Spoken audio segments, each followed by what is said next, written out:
Hey everyone, this is Katharine's Creatures, and this is a series where I get to touch base and talk a little bit about various mythological creatures, beast beings, and the like pulled from lore worldwide.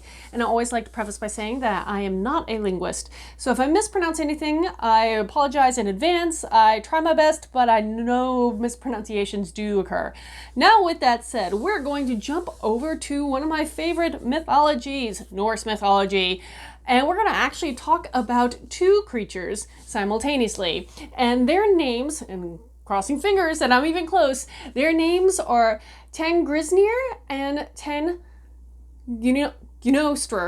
Woo, I think I messed that one up. But either way, they are two goats that were owned by the god Thor. Yes, Thor, the creator of thunder and lightning and the owner of the hammer Mjolnir.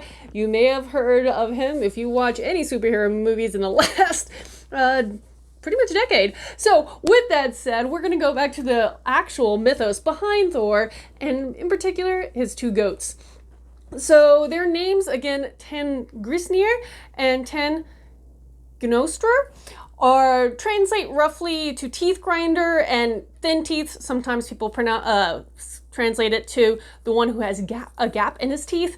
But these are his two pet goats.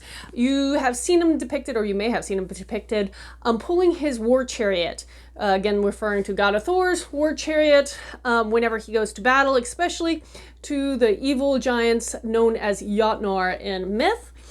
One of the other things that's really fascinating about the two goats that may be a little lesser known than the fact that they pull the chariot is that Thor actually eats them multiple times.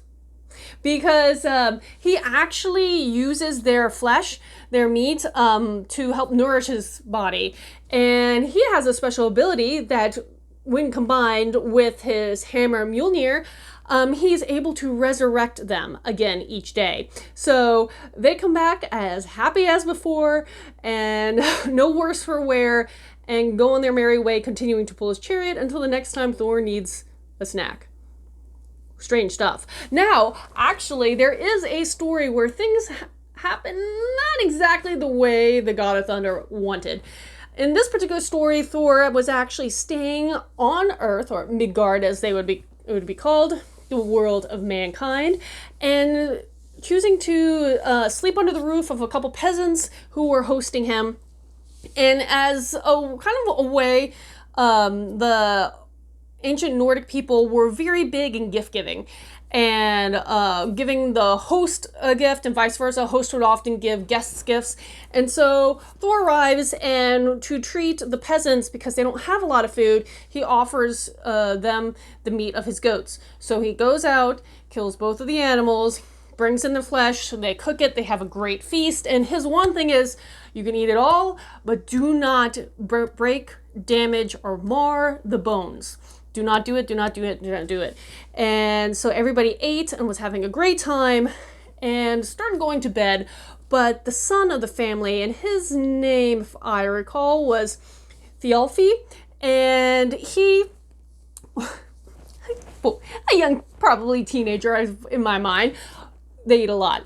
And some of the best meat is in the bone marrow. And Thialfi knows this. And he was thinking that Thor wants it all to himself, and was wondering why waste such the choicest, flavorful food. So when everybody else is not around, Thialfi sneaks in, cracks open one of the leg bones to suck the marrow. Now, a little later on, Thor comes in, collects everything, all the bones onto the hides of the goats, take them outside, and magically the next day, because the humans didn't see what happened, but the goats are back. The problem is, one of the two goats is now lame.